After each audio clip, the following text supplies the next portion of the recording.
Сіздерге мынандай тапсырма. Ой тұрды.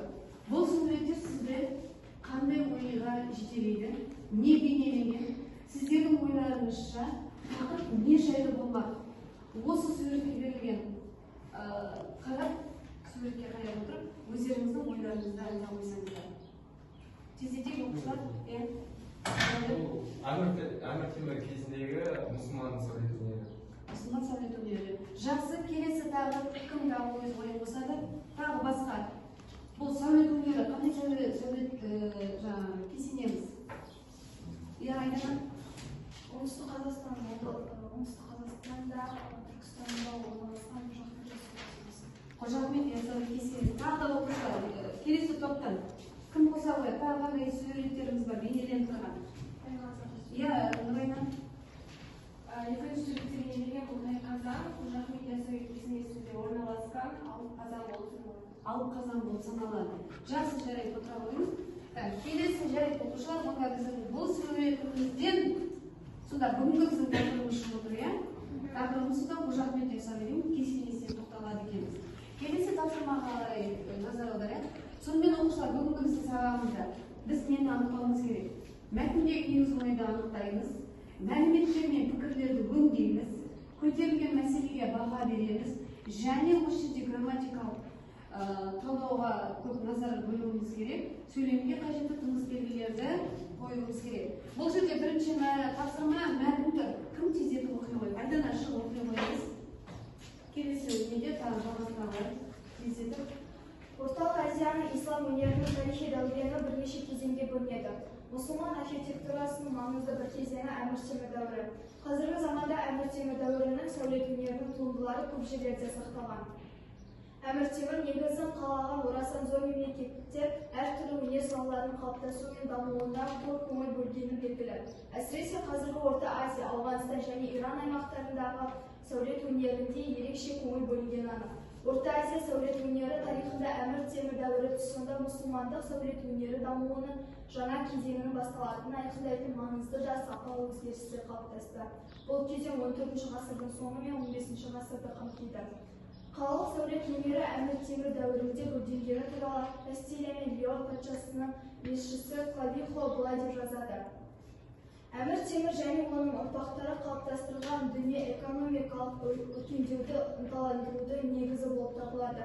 Осыған байланысты Иран мен Орта Азияда сансыз ғимараттардың салынуы сәулетшілерді шабыттандыра түсті. Аруақ қонған жерлер ерекше көңілге алынды. Барлық ғимараттар қайта жаңғыртылды және әшекейлендірді. Көптеген жаңа кесенелер салынды. Әмір Темірдің көркем мұрасы Орта Азия өнер тарихының жарқын беті деп айтуға болады. Бұл тұстағы сәулет өнерінің туындыларының ішінде Қожа Ахмет Яссауидің кесенесі ерекше орын алады. Аталмыш ғимарат Әмір Темір дәуірінің сәулет өнерінің алғашқы туындыларының біріне жататыны белгілі. Шахрисбиядағы Ақсарайдың маңдайында Әмір Темір мынадай ұран жаздырған: біздің қуатымызға, күшімізге күмән келтірсең, біздің салған ғимараттарға қара. Расында бұл жағда ғажайып сәулет өнерінің туындысын өз бойына ертеден келе жатқан жергілікті және шығыс мұсылман құрылыс тәжірибесін жинақтаған бірегей ғимарат. Жарайсың, рахмет. Өте жақсы. Енді оқушылар, осы мәтінге байланысты бізде келесі кезекке тапсырма тұр. Тапсырма бізде мынандай: негізгі ойды анықтауымыз керек. Ал сіздерге уақыт беріліп жатыр, дәптерлеріңізге жазып отырайық. Осы жердегі берілген мәтінге негізгі ойды анықтай қойыңыздар, мен қазір. Ал қарап өздеріңіз айта қойыңыздар.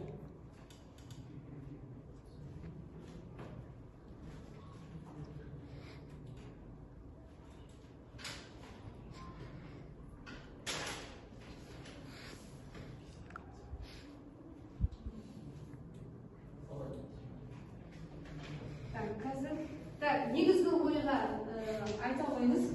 Негізгі ой Әмір Темір кезеңіндегі сәулет өнерінің дамуы. Өте жақсы, отыра қойыңыз. Келесі тағы кім айтады? Келесі айта беріңіздер балалар. Басқа оқушылар Нұрайна. Негізгі бұл сол дәуірдегі, яғни Әмір Темір дәуірінің алғашқы сәулет өнері болды. Сәулет өнері болып табылады. Жарайды. Келесі үшінші Бекежан. Үшінші негізгі болып ғажайып сәулет өнері. Так, сәулет өнері. Жас оқушылар, бұнда біздер қазір мына жерден жауабымызды көрейік.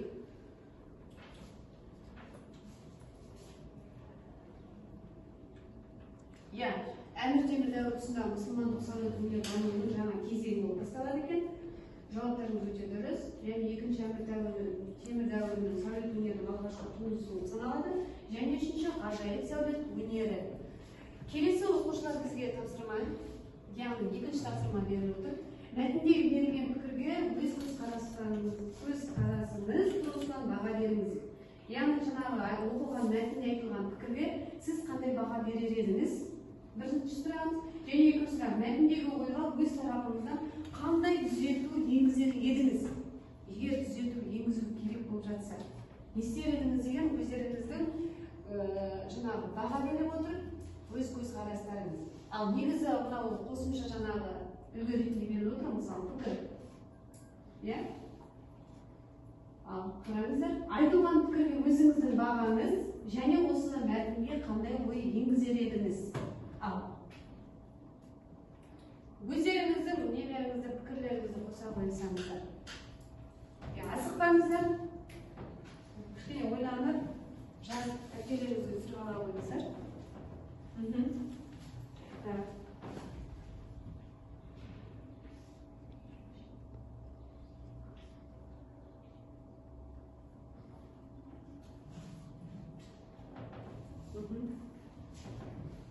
Айтам дейтін оқушы болатын болса, өзіңіздің баға беріп жатсаңыз, қандай баға берер едіңіз? Иә? Бұл пікір ғой, енді айтылған пікірге қандай баға берер едіңіз?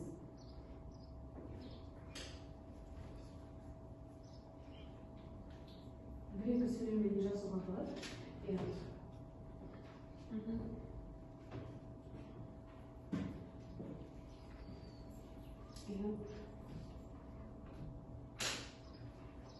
Айтам деген оқушы бар ма? Айта алыңыз. Әмір Темір қанша ғасыр өтсе де сыр бермеген кесене орта ғасырлық шебердің сәулет өнерінің күрделі теорияларын меңгергенін көрсетеді. Өте тамаша. Әмір Темір сөзінің мынан сөйлемді қосар едім. Түркістан қаласына жақындаған кезде ең бірінші болып көрінетін Қожа Ахмет Яссауи кесенесі биіктігі жағынан оған кең келетін сол заманғы ғимараттар өте аз болып табылады. Жарайды, дұрыс отырамын. Бұл өзіңіздің баға беру және пікіріңізді түзету енгізіп отырғаныңыз. Тағы да кім қосар еді? Бір-екі оқушыны тыңдап көрейікші.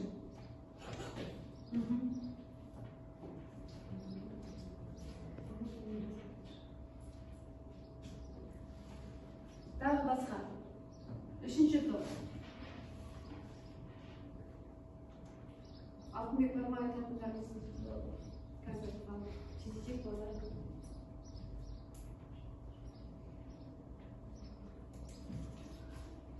Иә. Тағы бір оқушымыздың пікірін тыңдап көрейікші. Қай топ айтасыздар? Нұрдәулет. Мәтінге ойға түзету енгізу, бұл мәтінге тағы да кесененің қандай тастан қандай заттарға салынғаны туралы жазса деп ойлайсыз да? Бұл сіздің өзіңіздің түзетуіңіз. Жақсы, өте тамаша отырғаныңыз. Бағаға, айтылған пікірге қандай баға берер едіңіздер? Кім қосады? Иә? Тағы да не болмаса, өздеріңіз қандай енгізер едіңіздер ой түзету мақсатында мәтінге? Не қосар едіңіздер? Оқушылар? Гәз бар ма? Қандай бір не айту пікір негіз?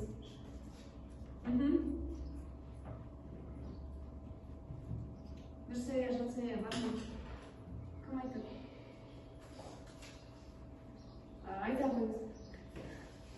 Әмір Темір дәуірінің сәулет өнерінің алғашқы туындысы. Қанша ғасыр өтсе де сыр бермеген кесене орта ғасырлық шеберлердің сәулет өнерінің күрделі теорияларын меңгергенін көрсетеді. Бұл тұста сәулет өнерінің туындылары ішінде Қожақов ясауи кезеңінде ерекше орын алады және туындылары сәулет өнерінің түрі.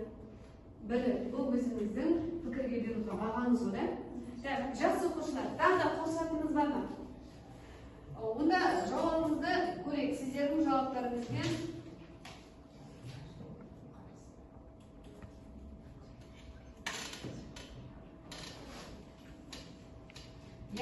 мына жерде қанша ғасыр өтсе де сыр бермеген кезде орта ғасырлық физиканың, сәулет өнерінің күрделі теорияларын меңгергенін көрсетті. Мына жерде міне сіздерге жаңағы қосымша мәлімет. Түркістан қаласы жақындаған кезде ең бірінші көрінетін міне Қожахмет ясауидің кесенесі екен, жарайды оқушылар, келесі тапсырмаға көшейік. Бізде келесі тапсырма мынандай екен. Тыныс белгісіңіз. Қызметі үш принципке сүйене отырып, термин сөздердің анықтамасымен сәйкестендіруіміз керек. Грамматикалық, мағыналық және интонационалдық принцип ретінде беріліп отыр. Осы үш принциптің өзінің тиісті тыныс белгісімен біздер сәйкестендіруіміз керек. Термин сөздерімен сәйкестендіруіміз керек. Ал бір оқып шыға қойыңыздар, кім қандай жауап береді? Тез ойланып жауап береді. Так, Диас. Шығып көрсете ойыңызға бар. Кезете ойлап.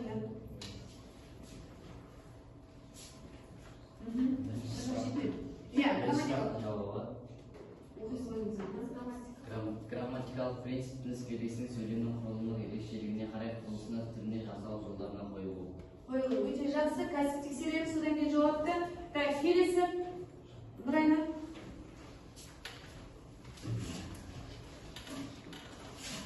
Мағыналық принцип бұл тыныс белгісінің сөйлемдегі кейбір сөздердің не сөйлемнің мағынасына қарай қойылуы болып табылады. Келесі жақсы, бізде сонда ең соңғы интонационалдық принципіміз мәтінді, сөйлемді және сөзді оқыған кезде дауыс ырғағының өзгеріп отыруы. Бұл біздегі осы да жауабы. Келесі енді сіздерге мынандай тапсырма. Тыныс белгінің негізгі үш принципі қызметі бар. Осы термин сөздердің анықтамасымен сәйкестендіріп көріңіздер дейді. Ал сәйкестендіріп көріңіздерші. Даралаушы қызмет, ерекшелеуші қызмет және ойдың ара-жігін ажырататын қызмет. Даралаушы қызметке қай жаңа термин сөздің анықтамасы сәйкес келеді деп ойлайсыз? Не болмаса ойдың ара-жігін ажырату үшін қандай тыныс белгі беріледі?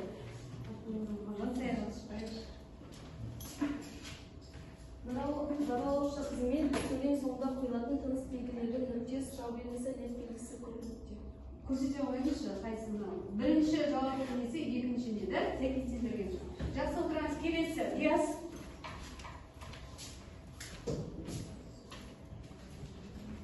Ерекшелеуші қызмет құрмалас сөйлемге қойылатын тыныс белгілері өтір, қос нүкте, нүктелі өтір сызықша. Өтір сызықша. Осы тыныс белгілері болады. Өте жақсы. Ерекшеленуші қызметте. Жарайсың Диас, отыра ғой. Келесі үшінші ойда. Алтынбек соңғы алды келе ойды. Ойдың ара-жігін ажырату үшін біз келесе қай нені қолданады екенбіз?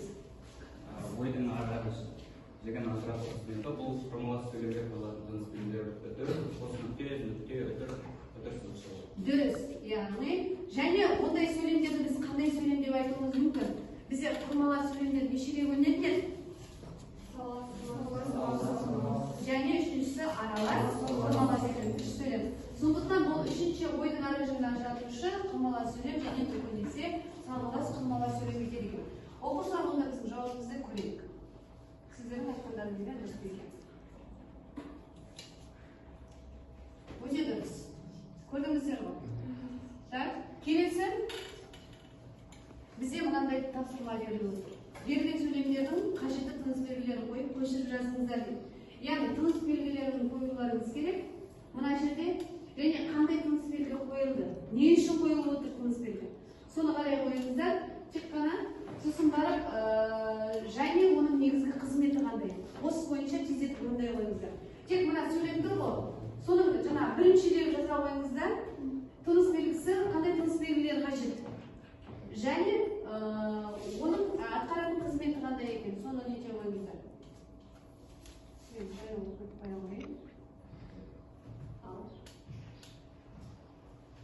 тездетіп айтуға да болады ауызша. Бірінші сөйлем бізде қандай сөйлем екен, және оның арасына қандай дыбыс белгі қойылады.